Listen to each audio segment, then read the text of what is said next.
Insights, solutions, and networking all come together at RSA Conference.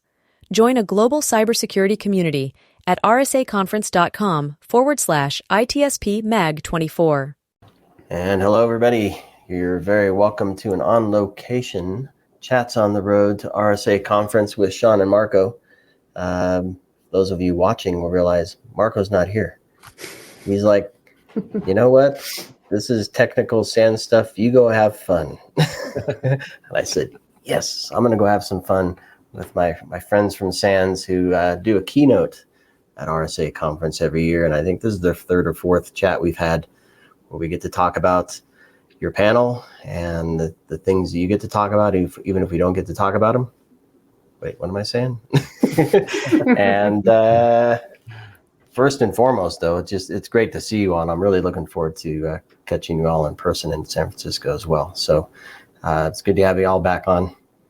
Well, thank you, Sean. We're glad to be here. Very excited about upcoming RSA conference. And it's always nice to do a little sneak preview with ITSP Magazine. Love it. Love it. So we have Heather, Johannes, and Ed joining from SANS, and I'm going to give them each a moment to kind of share who they are and what they're up to, and then we'll get into the keynote panel. So Heather, I'll start with you. Okay. I am Heather Mahalik Barnhart. I am D4 curriculum lead at SANS and faculty fellow instructor, course author. So very, very busy in SANS. And I'm also a senior director of community engagement at Celebrate. So all day, every day, chasing mobile threats, dealing with different intelligence and figuring out all the scary things that are on all the devices all the time. So if you think about it, and I say this every year, we're so tied to these things. And the more and more we rely upon them, the bigger the threats become. So that's where I am living every day. Nice one. Nice one. It's good to have you on again. Johannes.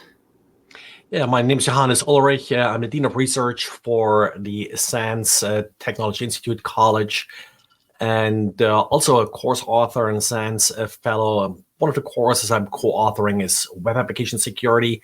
So not to give too much away, but there may be something related to that in my panel contribution here. And yeah, I would say, everything is a web application in some way. So that's what I have here.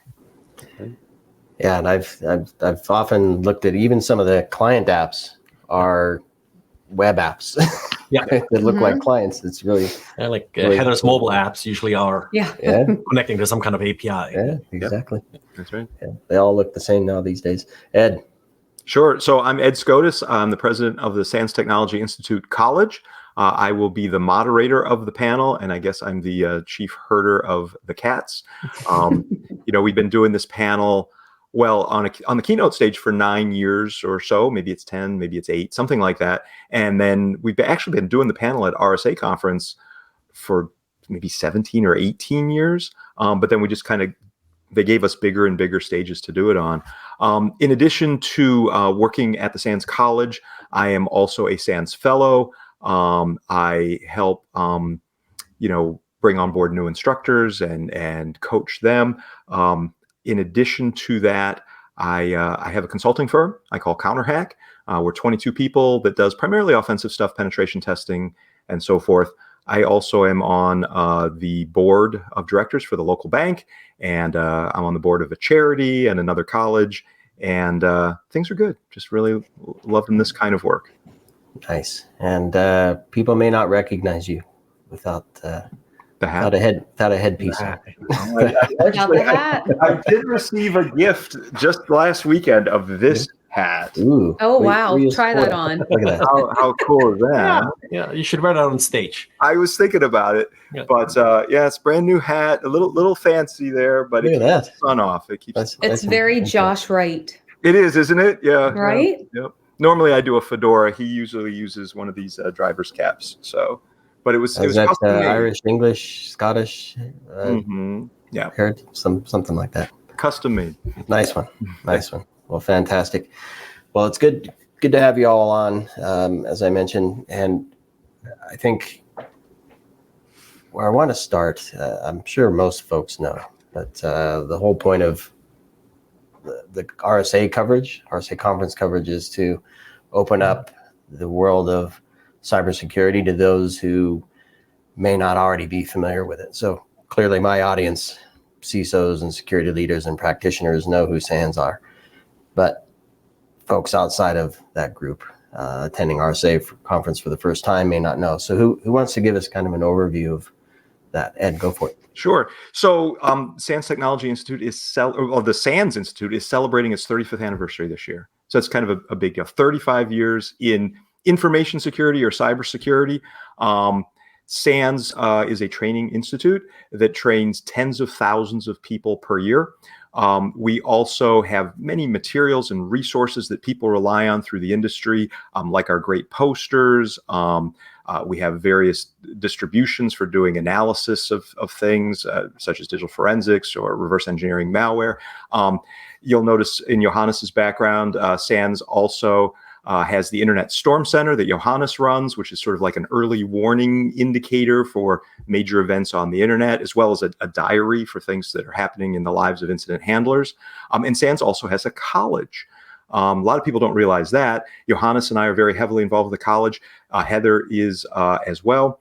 But the SANS College, we have over 2,000 students now, roughly half at the graduate level, roughly half at the undergraduate level. So we have master's degrees, bachelor's degrees, as well as certificates. But 2,000 students is really kind of an inflection point in the college life. It's growing fast, over 25% per year. And one of my favorite parts of my job is working with the SANS college students. So, I mean, SANS does a lot of things, but Training Institute, the college, the Internet Storm Center, and then all of those free resources, by the way, which people can access by going to sans.org/free.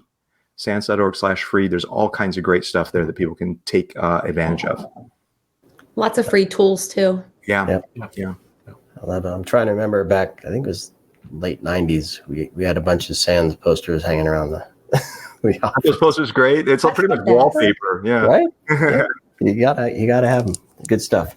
Yeah. All right. So 19 years of this panel. You earned a spot on the keynote stage, which is really cool. And for those who haven't listened to the previous episodes, maybe give us an overview of what the history of the panel is. Why was it started? Why was it formed, I should say, and what's the objective? And has that shifted over the years? Johannes, you want to take that? You've been doing this forever with me. Yeah, and I think it's still sort of true to its origin. It's supposed to provide focus on what really the top threats are. It's also supposed to be forward-looking. So it's not necessarily just telling you about, the same thing that everybody keeps telling you based on what happened last year, but really to project a little bit ahead of the curve. And I have to say, if you sort of look back of some of the topics that we have covered in the last few years, some of them have become current today or a couple of years after we had it. Like, I think it was 2 or 3 years. Talked about some of the uses of AI in some of malware analysis and such. So that's hot topic right now again. And that's really what the panel is supposed to provide. It's that momentum, that energy for you to then go out and look for these new and upcoming things yourself and inform yourself about it. Yeah. You know what Katie said last year that I really liked?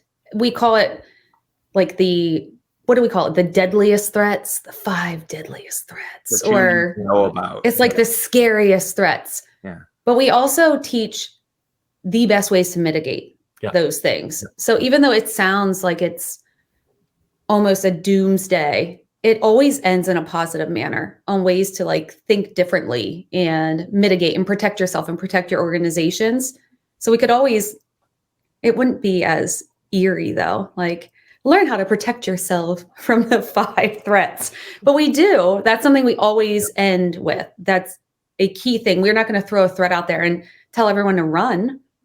We want people to face technology. So that's a huge part. That's really well said. And it's all practical. It's like, okay, what can they do with this? And, the structure of the panel, I think, is kind of interesting. It makes it pretty intense for the presenters, just the way that it's laid out. Heather, did you want to kind of describe that? I think people find that interesting if they haven't heard it. It's the strangest type of talk I've ever done in my life. It is the most pressure. And I would say the first minute is the most pressure. And then you're like, okay, all is calmed down. So we usually have, depending on how many people, 6 to 8 minutes to state our threat. So we need to tell you what the threat is, why you should be concerned, why we care about it, and how to mitigate it in that short period of time. And we're all competitive professionals. So we try to stay true to our time. It's like a who nailed it the most. But it's interesting because you're in front of all those people and you really have to deliver in a short period of time. Yeah. So it's I moderate, then each of our 4 presenters presents for 6 minutes, and then it's all Q&A. And I remember the first time we were on the big stage, I mean, there's like 8,000 people in the room and another 20,000 on the stream. This is what I heard from some of the other SANS people who weren't on stage. They said, Ed, you walked out there right to the front of the stage and you looked terrified. It was dangerous territory. Yeah, but then you looked up and you smiled and everything just clicked. And from that point forward, it was just Ed presenting. And that's kind of what it is. When you walk out there, it's like, holy crap, look at this. Mm-hmm. And then you're like, oh, I got this. I can only see the first 2 rows anyway because the lights are so bright. True. Totally. It's like that for all of us the first time when we're up there. And this year we're going to have Terrence Williams, his first time up there, and he's going to be awesome. I can't wait. He's a SANS certified instructor, teaches great cloud stuff, and he's also an engineer for a small organization called Amazon. Perhaps you've heard of them. And he's going to be awesome. I'm very excited about his presentation this year. We're also going to be joined by Steve Sims. This will be his 2nd or 3rd year. I think maybe 3rd year. Yeah. So, yeah. Well, you were reading my mind because I was going to ask you to introduce the other 2 cool cats. Yep. So Steve You're Sims, a cat herder. I am the cat herder. So Steve Sims is the curriculum lead for the offensive curriculum at SANS. And then Terrence is a great instructor on cloud, specifically forensics in the cloud. Nice. So you kind of kick things into gear, 6 to 8 minutes each. You kind of gave the structure of the segment, Heather. How do you reach that point? I presume it's a few days involved preparing, thinking about this stuff. Days, months. But it's hard too. Don't you? I don't know if you guys feel this way, but every news thing that's coming out that is touching on my topic a little bit, I'm like, oh no, because you don't want it to become an everyday thing and everyone on the planet knows about it. And now you're talking about something old. Yeah. So that's a little bit of pressure. Although we never learn our lessons, and what I talked about 6 years ago, I could do again. And so we didn't learn. So here we go again. Let's talk about it again. That would be too depressing. But no, it starts like 6 months before the panel. And I think it ends as we walk up on the stage. Yeah. The last little polish, the last little sentence that you may want to add or remove from the presentation. It's by far the presentation I probably prepare and rehearse the most for among all the because it's so short. There's this famous saying, like, if I would have had more time to prepare, it would have been a shorter presentation. Yeah. And that's so true for this presentation because of the impact it also has. Yeah. I mean, it's fun to do, though, I think. I mean, look, the 6 months preparation time, that's not super fun. But the whole process, especially when you get to the end, it's kind of fun. It's neat to have this opportunity to share with so many people what we're seeing at SANS. And I think another thing worth pointing out is while we have our 4 panelists, it is not merely their thoughts on what we should be talking about. I mean, that's a big part of it. I mean, Heather is dealing day in and day out with threats in the environment that she's seeing in her Celebrite work, seeing as a curriculum lead and fellow at SANS. Johannes, running the Internet Storm Center, he sees a whole bunch of stuff. We get great input from Steve Sims and Terrence Williams and so forth. But also we're hearing from other SANS instructors, other curricula within SANS. We're hearing from SANS leadership. We're hearing from our students. I mean, all that stuff gets folded in, and we struggle and wrestle with topics for that full 6 months. I think here we are 2 weeks from the big event. And I think we've got our topics down, and we've got some initial drafts of all of the presentations. Still a little bit of iteration to be done on that. But from here on in, this is when the process gets fun, to bring it to a conclusion. And to me, you nailed it, Heather. The conclusion is, now what? Right? Yeah. How do we mitigate this? So describe to me what you present, because I mean, the what you do could be extremely broad, right? It could be down to a control at the edge. It could be a configuration at the network layer. It could be put these protections in place. It could be you have to build your product differently. It could be run your program and your operations differently, staff your SOC differently. I'm just naming a bunch of things. Is it all of that, or what do you kind of provide? It is. It's a little bit of all of the things, even things you can do as everyday people to be a little bit more secure.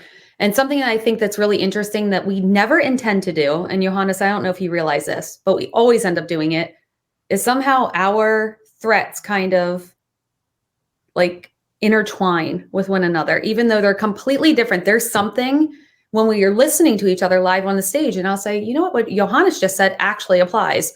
And then the mitigation and the steps to prevent also, the same things apply. It's like whatever Johannes says and his recommendations could definitely apply to something I say or Terrence or Steve will say as well. So it's interesting how just general tech smarts and thinking things through sometimes can be the solution.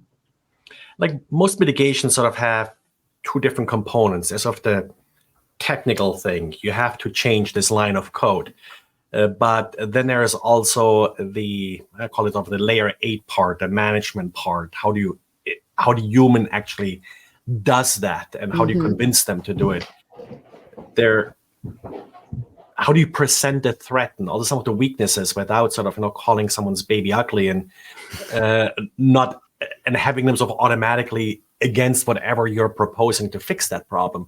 So I think that's sort of where the panel really lives off. That's sort of what Heather describes. Some of us sort of look sometimes more at the human side, some of us more at the technical side of the problem, but really both have to come together.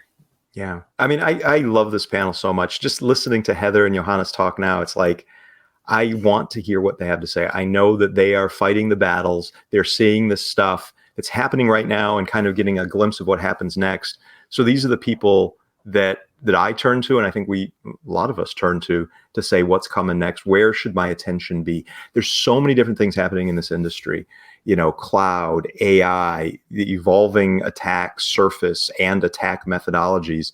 It's like, what do I need to worry about next? And how can I be practical on that? And when Johannes and Heather and Steve and Terrence start talking, that's where the magic happens. And I'm a nerd for risk, because you don't just jump to mitigating, compensating controls, right?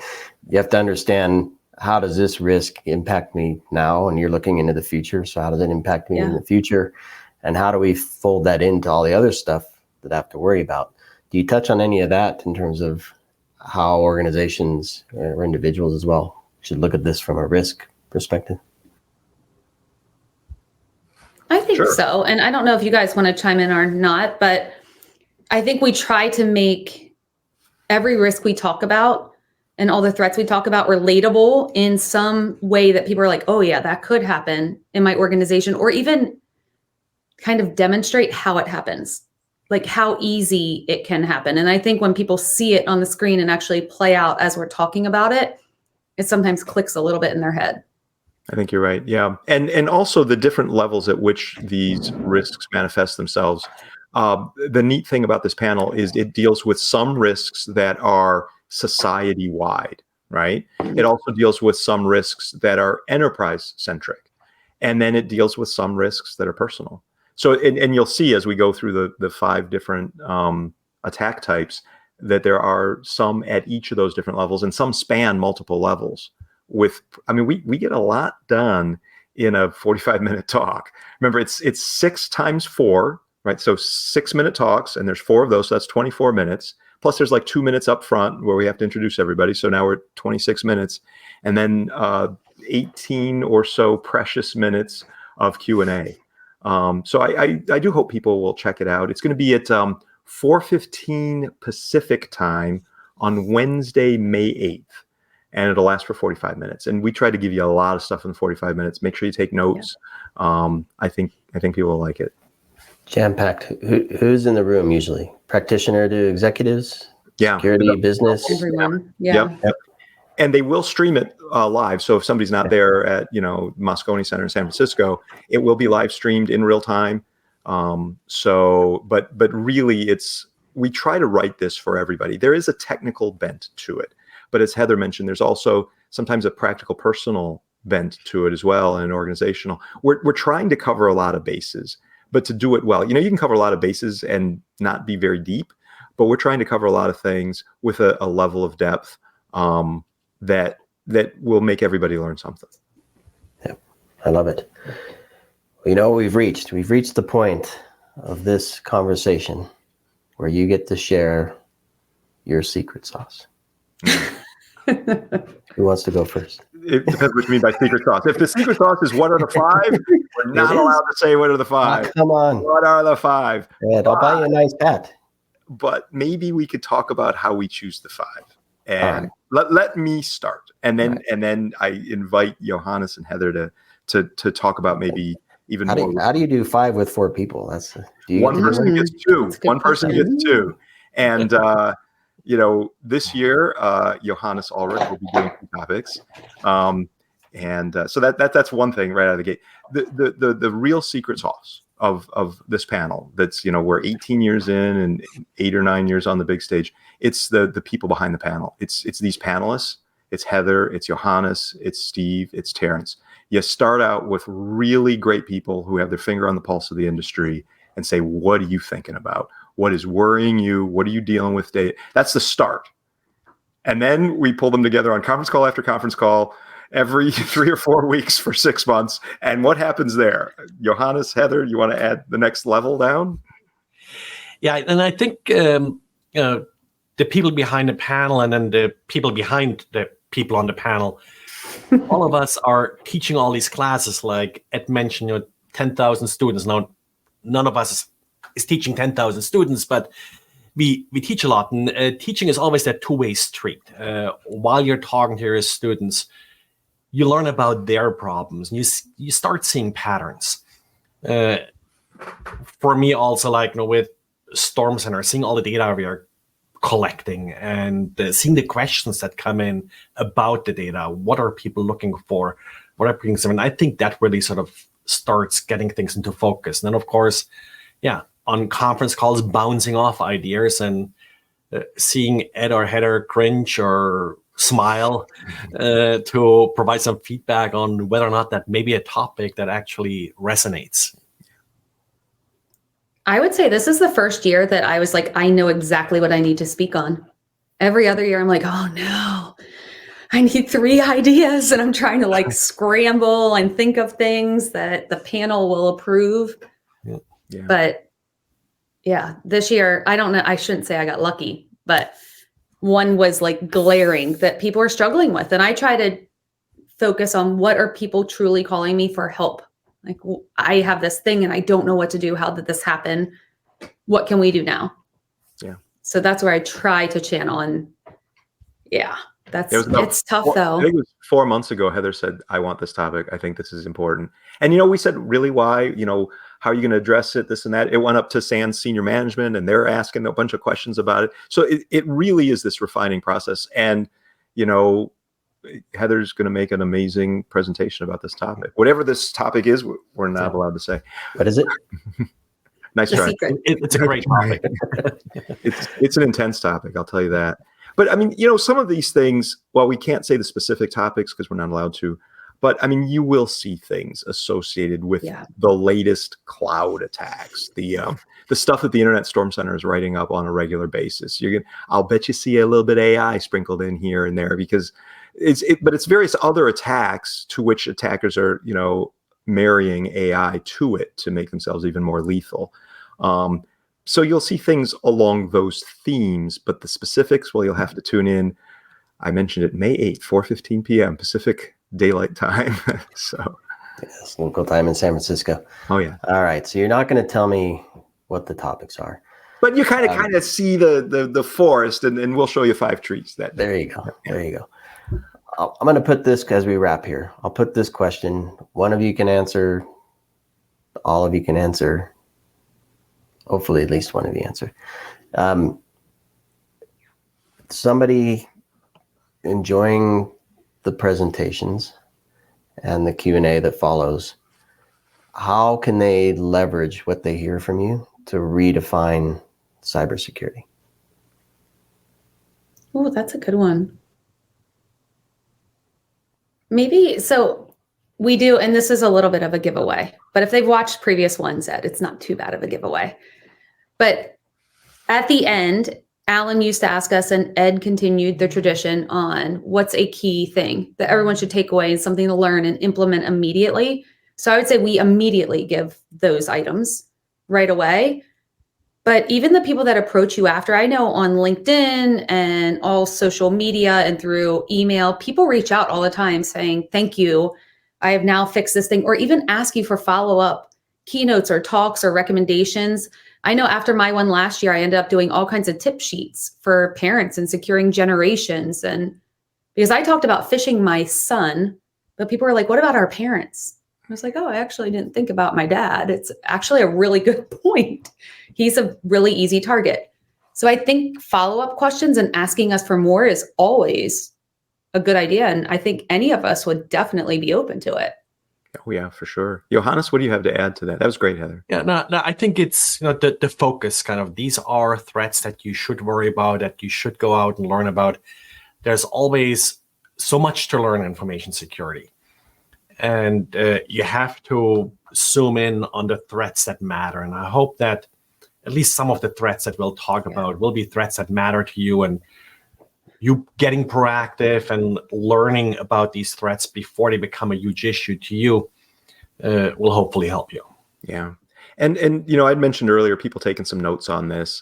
In addition, we do a little write-up that we share with the press so that they can do their write-ups on the things, hoping to minimize misinterpretation of what we say, because it's it's natural. People hear things and they interpret it different ways. But we do a paragraph or 2 on each of the 5 topics that we share with the press, and then they can use that however they want and adapt it into their work. So even if you don't take good notes, you'll probably see some pretty good press write-ups. And by good, I mean they're accurate to what our intentions were. We don't tell them what to write, but we say, hey, here's the detailed topic and the areas of concern in it, and then they write their own materials from it, but we provide that to them. And then, as Heather said, the follow-up afterwards, we welcome that. That's fantastic. Well, I love this group. Well, thank you. I love the other 2 cats, cool cats. This keynote is fantastic. I appreciate you all joining me every year to kind of give a preview, even if you won't spill the tea. I appreciate that. And just to kind of wrap what you all just described, and I appreciate you responding to that question. So it's about engagement, continued conversation, the community where possible, taking action, right? Leveraging what you hear and see and have conversations around and putting it to practice. And no surprise, with instructors and teachers, continued learning, right? I think that's the most thing. Don't sit stagnant. Take action and engage with others like this. So I want to thank you all for joining me today. I look forward to seeing you in San Francisco and to catching the keynote. As Ed said, May 8th, 4:15 p.m. local time there. And hopefully everybody fills the room, fills the stream with goodness. Thank you, Sean. Thank you so much. Thank you for having us. We appreciate it. Absolutely. Right. And everybody watching, listening, thanks for joining us on our Chats on the Road to RSA Conference. And please stay tuned. I think as many conversations we've produced thus far, we have as many coming in the next 2 weeks. So lots of great conversations with keynotes, amazing people like this. And I appreciate you all for staying tuned. And we'll see you all in San Francisco. Insights, solutions, and networking all come together at RSA Conference. Join a global cybersecurity community at rsaconference.com/ITSP Mag 24.